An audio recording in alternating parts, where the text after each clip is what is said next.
তোমরা কি আমার বিয়ের সাথে দিবা না নাকি? আমার যে বিয়ের বয়স হয়েছে এটা তোমাকে চোখে পড়তেছে না? হ্যাঁ আব্বা, দুপুর তো ঠিক কথাই কইছে। ওর তো বিয়ার বয়স হয়েছে, ওর একটা বিয়া দেওয়া উচিত। ওর একটা বিয়া দেওয়া উচিত, সেটা তো আমি বুঝি।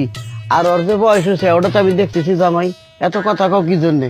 আচ্ছা ঠিক আছে মা, তুই যখন বিয়ার কথা কইলি নিজের থেকে, তাহলে আমি ঘটকের কথা কমু। না, ঘটক টটক কিছু না। ঘটক লাগবো কেন? তাহলে কার লোক কথা কমু? আমার তো পোলা পছন্দই আছে, আমার পছন্দের পোলারে বিয়ে করবো। এটা যে কোন ধরনের কথা কইলি? তোর নিজের পোলা পছন্দ আছে, পোলার বাড়ি কখনে, কি বিষয় আসয়, পোলার মা কি করে, তার আরে পোলা। থামো থামো, একটু দম নাও, আমারে কইতে দাও। পোলার মার মেলা জমি জমা আছে, আর পোলা তার মার একমাত্র পোলা। তার বাজার একটা দোকানও আছে। তুমি চিনবা ওই যে উত্তরপাড়ার নাসিমা বেগম, তার একমাত্র পোলা। পোলা ভালো।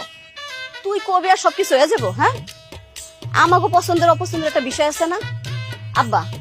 পোলা দেখতে কেমন, পোলা সব কাজ কাজ পারে কিনা, এগুলো তো আমাকে জানতে হইব। তো তোমাকে দেখতে মানা করছে কেডা?